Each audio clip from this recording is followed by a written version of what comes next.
పల్లవి TV వాళ్ళకి నమస్కారము. మేము సిద్దిపేట నుండి వచ్చాము.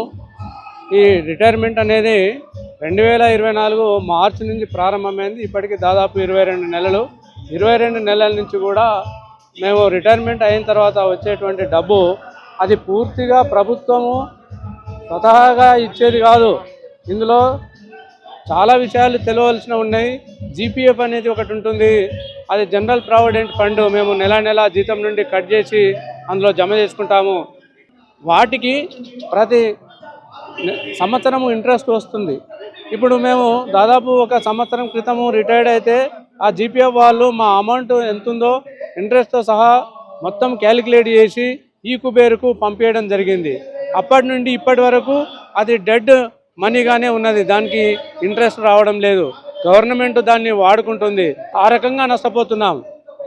అదేవిధంగా టీఎస్జిఎల్ఏ అనేది ఒకటి ఉంటుంది, తెలంగాణ స్టేట్ గవర్నమెంట్ ఎల్ఐసి. ఇప్పుడు మనం ఏ ఇన్సూరెన్స్ కంపెనీలో కానీ మనం డబ్బులు ఇచ్చినట్టయితే వాళ్ళు ఆ మ్యాచ్యూరిటీ కాగానే ఇమీడియట్గా మనకు డబ్బులు ఇస్తారు. కానీ ఇక్కడ గవర్నమెంట్ మ్యాచ్యూరిటీ అయినప్పటికీ కూడా డబ్బులు ఇవ్వకుండా అది గవర్నమెంటే వాడుకుంటున్నది. అంటే అది కూడా మేము నష్టపోతున్నాము.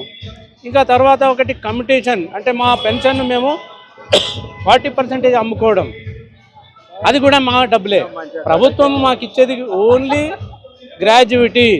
అది మేము ఇన్ని సంవత్సరాలు సేవ చేసినందుకు ప్రభుత్వం ఇచ్చేది. ఇప్పుడు 16 లక్షలు ఉంది గ్రాడ్యుయేటీ. అది ఒక్కటి మాత్రమే గవర్నమెంట్ ఇచ్చేది. మిగతా అన్ని మా డబ్బులే. మా డబ్బులు మాకు ఇవ్వడం లేదు, గవర్నమెంట్ ఇచ్చేది కూడా ఇవ్వడం లేదు.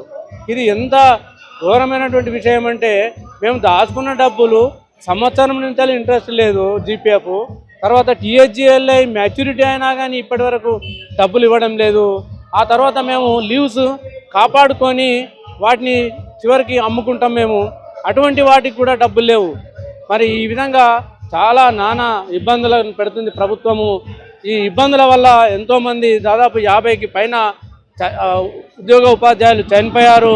వాళ్ళ పిల్లల పెళ్ళిళ్ళు చేయాలని, తర్వాత ఇల్లు కట్టుకోవాలని, కట్టుకున్నటువంటి ఇళ్లకు ఈఎంఐలు చెల్లించకుండా మరి ఈ విధంగా బాధపడుతూ ఎంతోమంది అనారోగ్యానికి గురై చికిత్స కూడా చేయించుకోలేనటువంటి స్థితిలో మరి చాలామంది చనిపోయింది. కాబట్టి ప్రభుత్వం ఇప్పటికైనా స్పందించి మరి రిటైర్డ్ అయినటువంటి ఉద్యోగ ఉపాధ్యాయులకు వచ్చేటువంటి బకాయిలు, ఈ బెనిఫిట్స్ కాదు బకాయిలు, ఈ బకాయిలను చెల్లించాలని మేము ఈ ఛానల్ ద్వారా మేము విజ్ఞప్తి చేస్తున్నాం. మంత్రుల గారికి, ప్రింట్ మీడియా వారికి, మా విశ్రాంతి ఉద్యోగుల సమైక్యత అధ్యక్ష కార్యదర్శులకు నమస్కారం.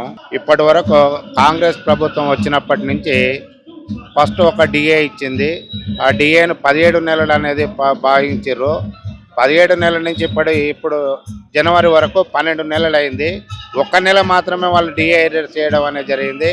ఇంకా 11 నెలలు అనేది అందరు ఉపాధ్యాయులు కూడా, విశ్రాంతి ఉద్యోగులు కూడా మర్చిపోవడం అనేది జరుగుతుంది. ఆ తర్వాత రెండో డిఏ అన్నారు, దాన్ని 29 ఇన్స్టాల్మెంట్లు అన్నారు. 7కి 5 ఇన్స్టాల్మెంట్లు అయింది. ₹1 కూడా ఎవరికి ఇచ్చింది లేదు. ఇప్పుడు ప్రకటించిన డిఏ 30 నెలలు అంటారు. ఈ 30 నెలల వరకు 29 నెలలు, 17 నెలలు ఆ కాలయాపనతోటి ఆ డిఏ మేము పొందకుండానే పైలోకానికి వెళ్ళడం అనేది జరుగుతుంది అన్నట్టు. ఇంతకుముందే మా మిత్రులు 53 మంది చనిపోయారంటే మీరు ఇచ్చిన డిఏ ఒక్కటన్నా తీసుకున్నారా? ఈ రకంగా అంటే పోయిన జనవరి నుంచి ఇప్పటిదాకా లేవంటే వాళ్ళు దాదాపు 6 నెలల నుంచి 20-30 మంది అనేది పోయారు. 20-30 మంది ₹1 తీసుకోకుండా పోయారంటే మీరు సాధించిన విజయం ఇదేనా? ఆ తర్వాత మరి ఇది ప్రభుత్వం ఆత్మహత్యలు కాదు, ఆత్మహత్య చేయబడింది అని ప్రకటించవచ్చును.